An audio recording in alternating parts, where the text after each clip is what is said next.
So welcome to Weekly Astrology. This is astrology for the week of 19 April 2021 through 25 April 2021. And it's an interesting week, as I always say, because it always is. The skies are ever changing. But this week we get a hearkening back to that epic Aquarian pileup that we had around 10th or 11th of February this year. Because now, this week, we'll have three planets, traditional planets, coming into Taurus to square off with Saturn and Jupiter and Aquarius. And remember, the square is part of those dynamic aspects, the aspects that we call hard or dynamic, the oppositions, the squares, and the conjunctions. And so we have that coming this week, and then we also have Mars entering Cancer, which is a maybe drop down in dignity for Mars, certainly, but it also shakes up the dignity layout of the sky.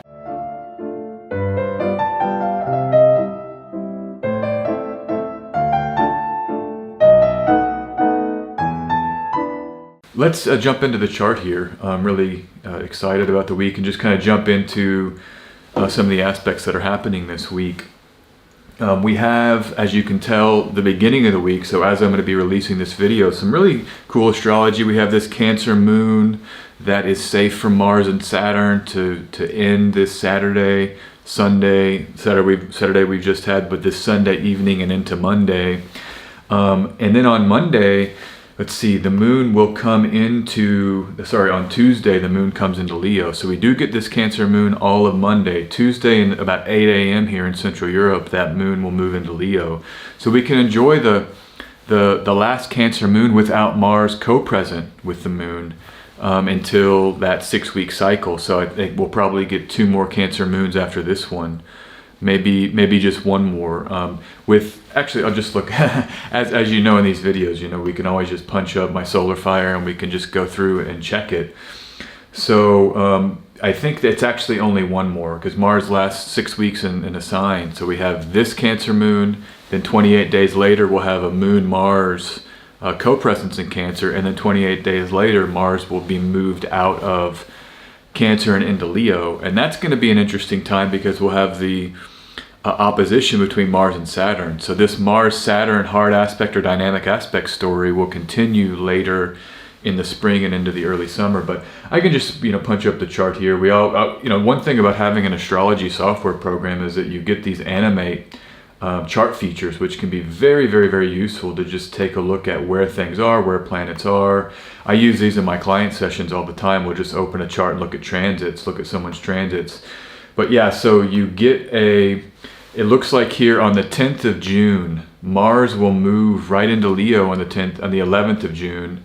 But just before, let's see if that happens here before. No, actually, so we do get the 11th of June. You will have for a few hours the moon and the Mars together in Cancer. So there's 2 more co-presences that come, or there will be only 2 moon-Mars co-presences this year in Cancer.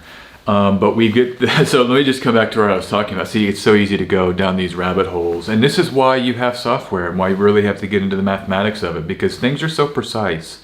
I mean, planets can only retain a certain configuration for hours or for half a day. And it's always strange, unique, different, and interesting. And so you always have to double and triple check the transits and the configurations, especially if you're publishing or talking about it. So if we just come back here, I was just talking about this big Monday. Let me go back to my PPT. This big Monday where we have the perfection of Mercury and the Sun, the Cazimi, and then both Mercury and the Sun come into Taurus right after that.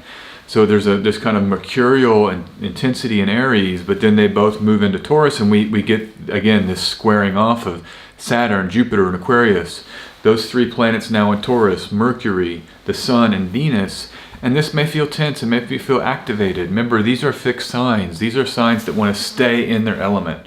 The Taurus energy is staying in our earthly abode, being comfortable and being, satisfied physically, with the eye and the luxuriation of the environment. But we want to stay fixed in it. Aquarius is the same, it's wanting to stay fixed in our ideas or in the way we implement structures. based on ideas or new thinking or innovation. And so maybe there's some tension there. I mean, we're now coming into the spring.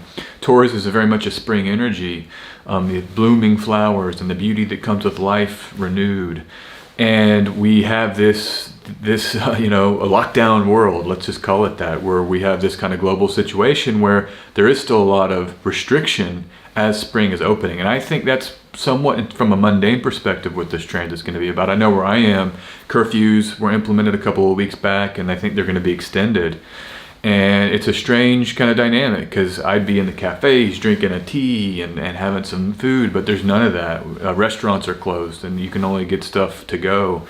So maybe there's some tension there. I know this is different all over the world, but you might just think about how these Aquarian structures that climaxed here in February and that are dominating with Saturn there, our kind of global outlook, how that is competing with or challenging or dynamically kind of pushing up against our desire to enjoy these pleasures of spring. And maybe we invent new ways here. I mean, that's the other thing with squares. They're difficult, but then we have to come out and invent new ways to function and maneuver.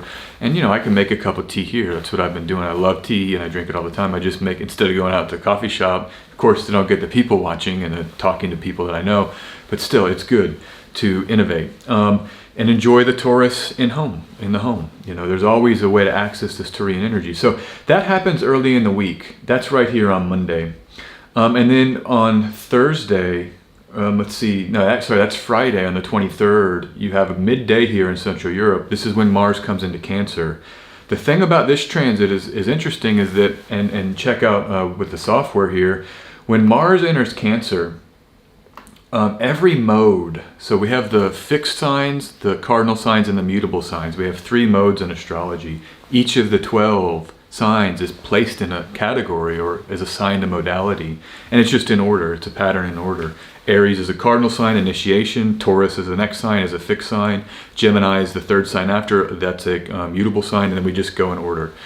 So if you look here so 25th is Sunday, 24th is Saturday, 23rd is Friday. That's when Mars comes here into Cancer. So here's the chart. Look here, cardinal signs now have to deal with Mars. So anybody that's got placements in Libra, Aries, or Capricorn, you now have a transiting Mars in hard aspect to those placements in your chart. And when the moon hits cardinal signs over this next 6 weeks, it's dealing with a square, opposition, or conjunction to Mars. Fixed signs we know Saturn controls and has been dominating, and I just spoke about this Taurian, Aquarian square that we'll be dealing with. But then the mutable signs, this is the thing, they're maybe the most free signs. And in this system of astrology, Mars and Saturn are the problem planets, just in the sense that they can make things tense and destroy and throttle, and that's where we find sometimes the most tension in this astrological system. They're called malefics in the ancient texts. And so we have these malefics dominating every mode, and then the third is the lunar nodes. You see here there's an astrologer, Vettius Valens, in the Roman world, and you've probably heard me talking about him on my channel. I often refer to this passage from his texts, but he says, look, these lunar nodes, you want to avoid squares and oppositions and conjunctions to them. You don't want to have them in hard aspect. Planets in hard aspect to the lunar nodes, particularly the moon in elections, might be something you want to avoid. So there's no mode in this transiting sky anymore until Mars leaves in early June and goes into Leo. Cardinal signs will then be free from Mars. But until then, we're dealing with a splay of maybe difficulty in every sign. When this happens, what I like to do is focus on the signs that the nodes, so the mode that has the lunar nodes, but then the square signs that are square, we call that the bendings. But in this case, we have this nice Virgo moon that we're going to get this week, and then we'll have the Pisces energy. So those two lunar transits are the ones that I'm looking at as maybe opportunities, some of the best astrological opportunities. But you can see it here. So Mars in the cardinal signs, Saturn in the fixed signs, and then the lunar nodes in the mutable signs. Let me go back now to this. So let's see, we've got, and I hope you could see that. Yeah, I think you could. But we go back here to the moon, and this is what I was just going to speak about. This transit here on, this is the Thursday transit I was getting confused about earlier. The 22nd of April, 3 p.m. here in Central Europe, Thursday. We will have this Virgo moon, and it'll be from Thursday through Saturday. This is maybe the sweetest opportunity outside of this Cancer moon to start the week. They're both waxing moons, which are it's a growth cycle of the lunation cycle that we're in now. And it might be something that, if you look here is, I spoke about that, by the way. Here's this chart on Wednesday with the Leo moon. You can see this T-square. The moon will be activating the 5 planets in cardinal signs, plus the moon makes 6. And so we have 6 again in the cardinal signs, in the fixed signs, pardon me. Aquarius, Saturn, Jupiter, Sun, Mercury, Venus, and Taurus, and then the moon in Leo. That's 6 traditional planets of the 7 and fixed signs, really activating and hearkening back to that February new moon here.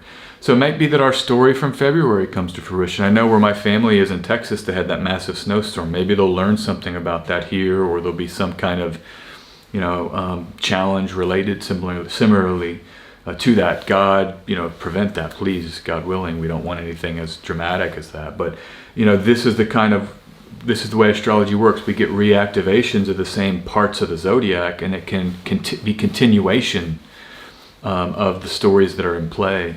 So here's where I was wanting to go. This Virgo moon. This is Friday. This is the chart I picked out. You have the moon here separating from its ruler Mercury.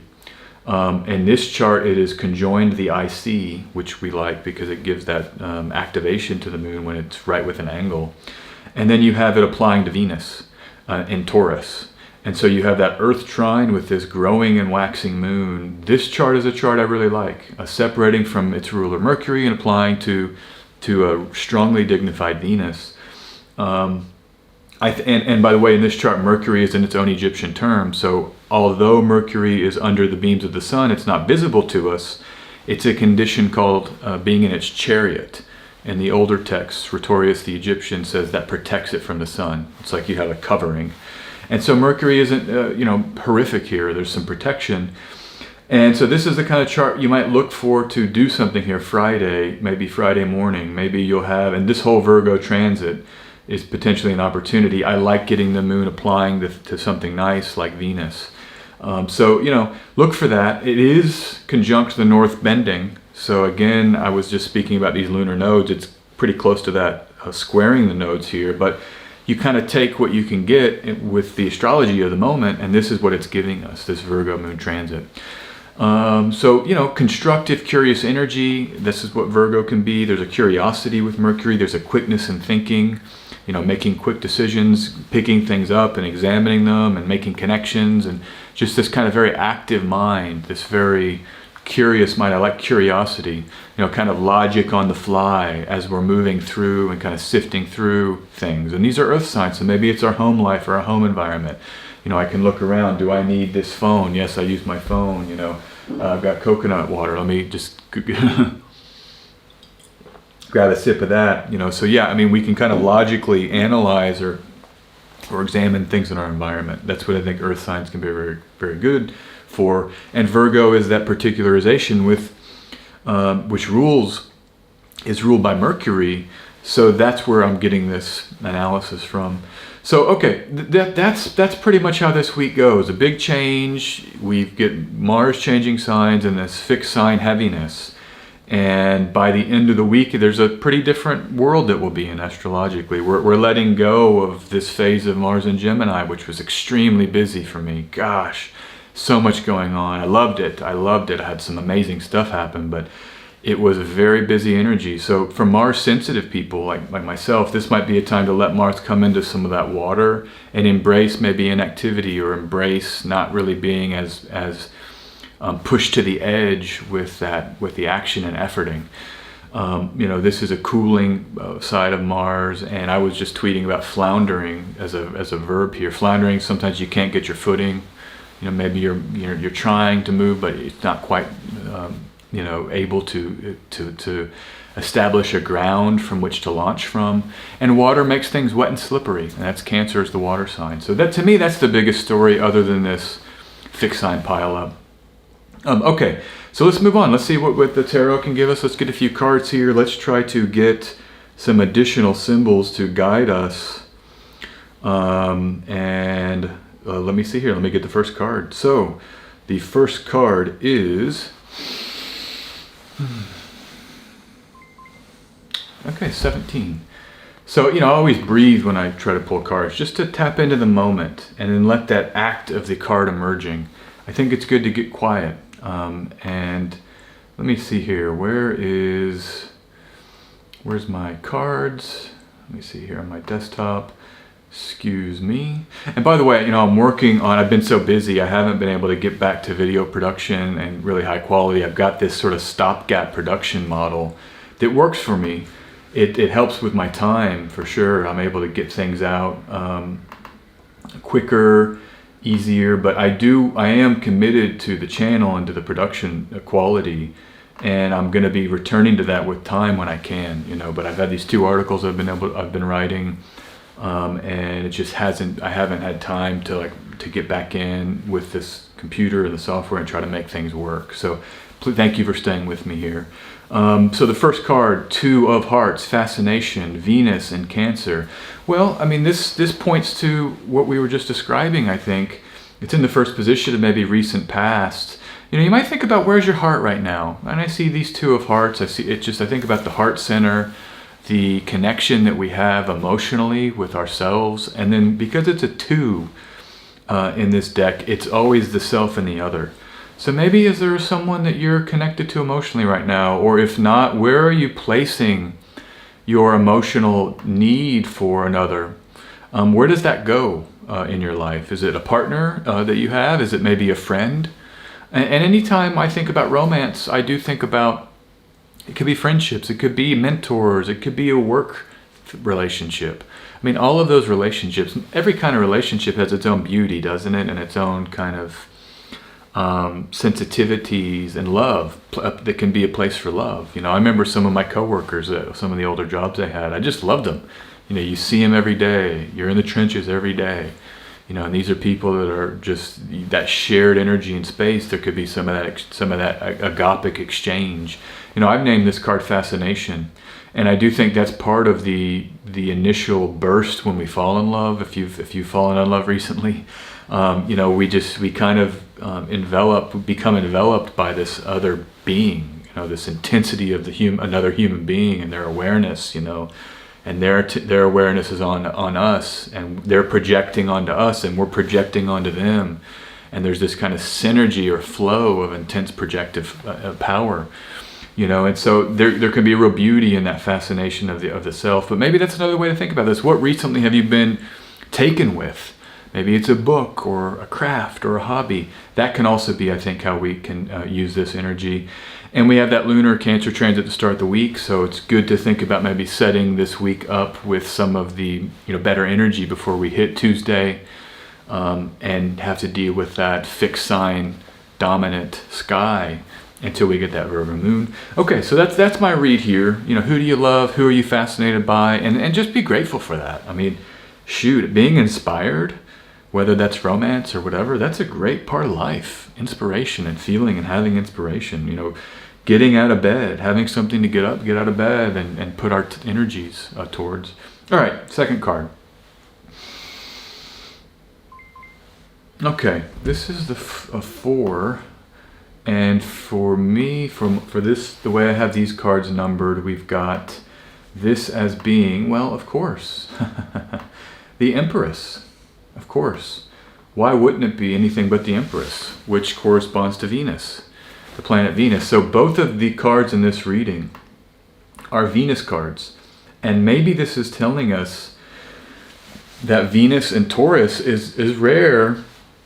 It's there now. And just to really think about using that, and how are we, you know, what makes us pleasure? You know, what maybe adornments do you have that you want to put on? I've got this jacket I've been wearing. I like it. I feel good. You know, feel a little more professional wearing it in these videos. You know, what kind of jewelry. I like watches. I got this watch on. You know, maybe there's something there with this opportunity this week to get into your style, maybe changing your style a little bit. Or I see on Instagram all the time, like haircuts that people are doing, like the hairdresser friends that I have. I love seeing those transformations that they bring with their Instagram feeds. So and style is an important part for me. I view it as self-esteem. You know, Venus can often be that, to feel pleasure, we almost have to be grounded in an identity and have a capacity to let that in, to truly feel it. You know, certainly there's the surface kind of addictive style, but then there's also this kind of real rich appreciation of something, like, wow, I can feel this cloth and feel the cotton and and acknowledge, wow, this it does feel good actually. This jacket feels good. Look at the beauty of the watch and the artistry and the skill that went into making that dial, whatever it is for you, whether maybe it's a necklace or you're going back to the hairstylists, they're so skilled. And so that's what I think this is leaning us into for me this week. And this is a way to mollify, mitigate, or handle when you have these competing fixed sign crises in midweek. Sometimes it's just good to get in the shower, clean up, put on your clothes, and feels good, and when things are burning around you. There's that meme where that guy's drinking like coffee, I think, and everything's on fire, and he's like, it's fine. It's kind of like this, like the Empress, La Empress, she can, it's like getting up in our Empress clothes, and while maybe things are a little challenging, it's a way to kind of see through and get to that Virgo moon come Thursday. All right, so that's the tarot reading. That's the weekly astrology. Have a wonderful, wonderful week. As always, you can go to my website, sjanderson144.com.